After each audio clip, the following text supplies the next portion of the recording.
Este podcast é uma produção Reverber.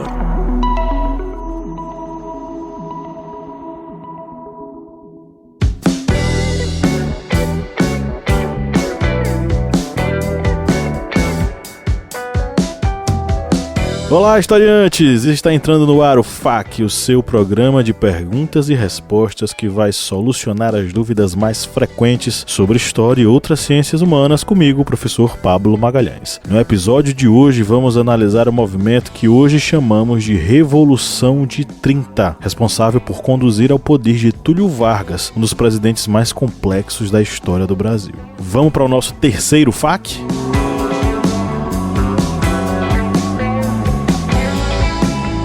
Para entender a Revolução de 30, precisamos fazer uma análise sobre os seus antecedentes. Logo, precisamos observar a década de 20. Nessa década, durante os governos de Epitácio Pessoa, Arthur Bernardes e Washington Luiz, o país conviveu com alguns episódios dentro do movimento conhecido como tenentismo. Duas revoltas tenentistas aconteceram. Em 1922, os 18 do Forte de Copacabana, e em 1924, a revolta tenentista em São Paulo. Além destas, a famosa coluna Miguel Costa Prestes, ou apenas Coluna Prestes, entre os anos de 1925 e 1927, percorreu 25 mil quilômetros pelo interior do país até chegar na Bolívia, com o ideal de mobilizar as massas para uma revolução, lançando Luiz Carlos Prestes como o Cavaleiro da Esperança. Estes eventos expunham o descontentamento de determinados setores da sociedade, em destaque os tenentes do Exército Brasileiro, em relação à política nacional praticada até então. Vamos para a pergunta de hoje. A Revolução de 30 foi um golpe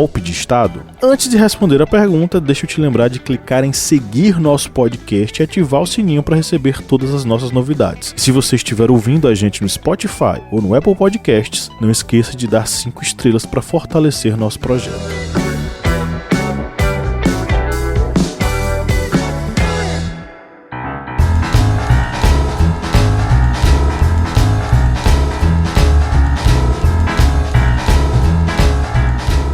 Bom, que política era essa praticada até os anos 20? A tal política do café com leite. Para entendê-la, vamos fazer uma observação sobre a economia do Brasil nos anos 20. 70% das exportações brasileiras consistiam em café, e o principal comprador eram os Estados Unidos da América. A industrialização, apesar de um relativo crescimento, ainda era pequena para as proporções nacionais. No ano de 1929, de acordo com o historiador Boris Fausto, o Rio de Janeiro, na época Distrito Federal do país, contava com 1.937 fábricas, empregando 93.525 operários. São Paulo, o centro industrial do país, contava com 6.923 fábricas, empregando 148.376 operários. Havia predominância da indústria têxtil e da indústria alimentar. O valor da produção industrial era inferior ao da produção agrícola. Logo, os fazendeiros, grandes latifundiários, é que detinham o poder econômico e também político, em especial cafeicultores e criadores de gado. Daí a alegoria café com leite. Nessa conjuntura, os grupos políticos de São Paulo, representando o café, e Minas Gerais, representando o leite, se alternavam no poder, indicando um sucessor à presidência, que não necessariamente era um mineiro ou um paulista, mas pessoas envolvidas nesse jogo político e apoiada por um lado ou por outro, ou por ambos os lados. No entanto, Washington Luiz, ao invés de indicar o presidente de Minas Gerais, Antônio Carlos Ribeiro de Andrada, ou mesmo o seu vice, o mineiro Fernando de Melo Viana, para sucedê-lo na presidência do país, resolveu apoiar um paulista, Júlio Prestes, o que causou tensão. Antônio Carlos, líder do grupo político mineiro, lançou uma proposta conciliatória. Um gaúcho, que tal?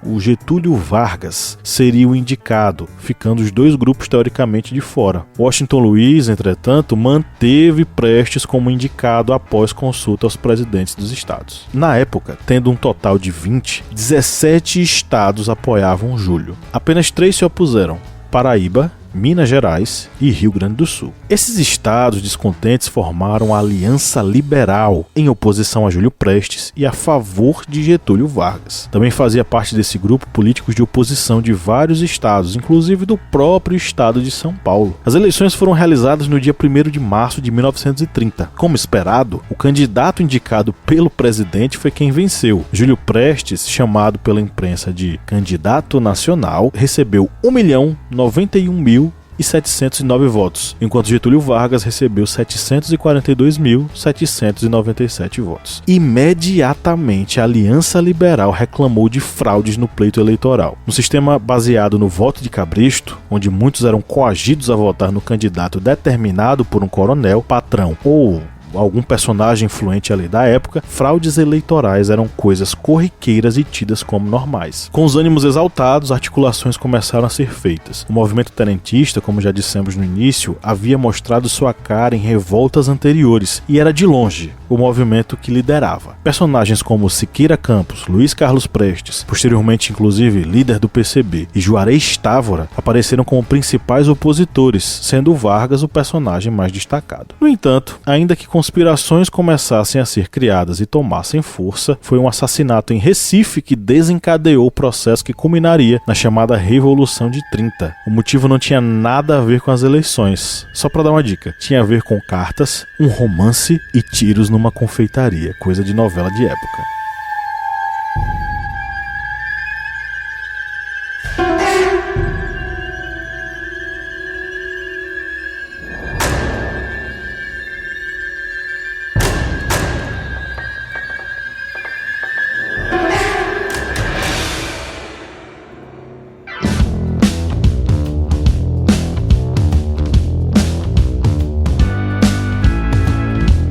E aí, tá curtindo o trampo? Saiba que você pode contribuir com a gente no apoia.se/historiante por apenas R$4 mensais. Você ajuda o projeto e ainda recebe recompensas, podcasts e vídeos exclusivos, mini cursos, sorteio mensal de livros e muito mais. O link tá na descrição do episódio.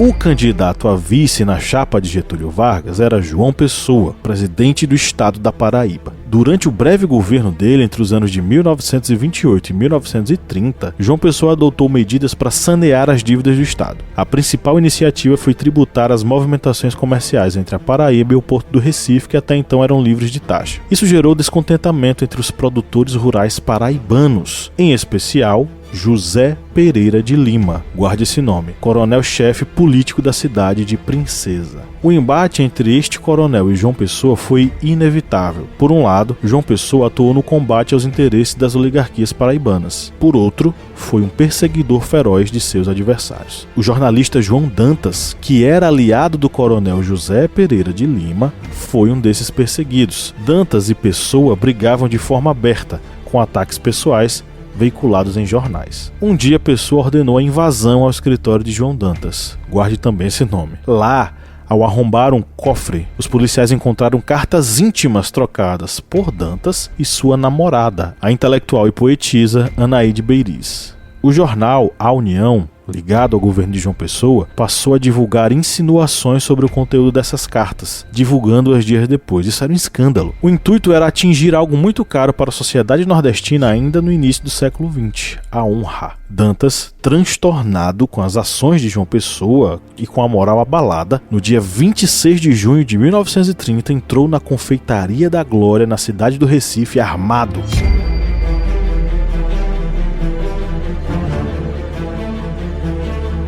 Na ocasião, João Pessoa estava na cidade fazendo uma visita política e havia parado na Confeitaria da Glória para confraternizar com determinadas famílias e empresários pernambucanos. Na primeira oportunidade, João Dantas disparou 5 tiros matando João Pessoa.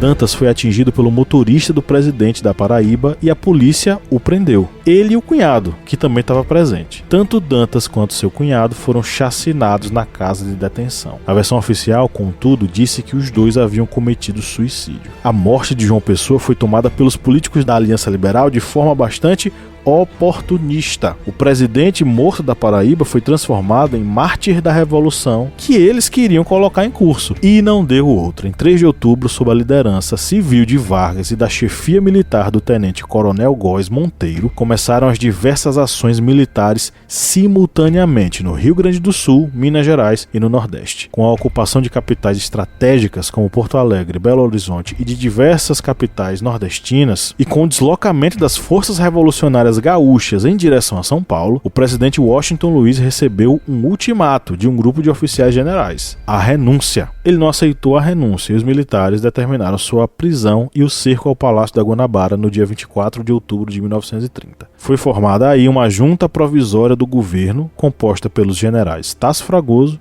João de Deus Barreto e o almirante Isaías de Noronha. Essa junta decidiu transmitir o poder a Getúlio Vargas, tendo em vista o contexto político no momento. Num gesto simbólico, que representou a tomada do poder, os revolucionários gaúchos, quando chegaram ao Rio, amarraram seus cavalos no obelisco da Avenida Rio Branco em 3 de novembro. Chegava ao fim a Primeira República e começava um período da história política brasileira com Getúlio Vargas à frente do governo provisório. Era o início da famosa Era Vargas.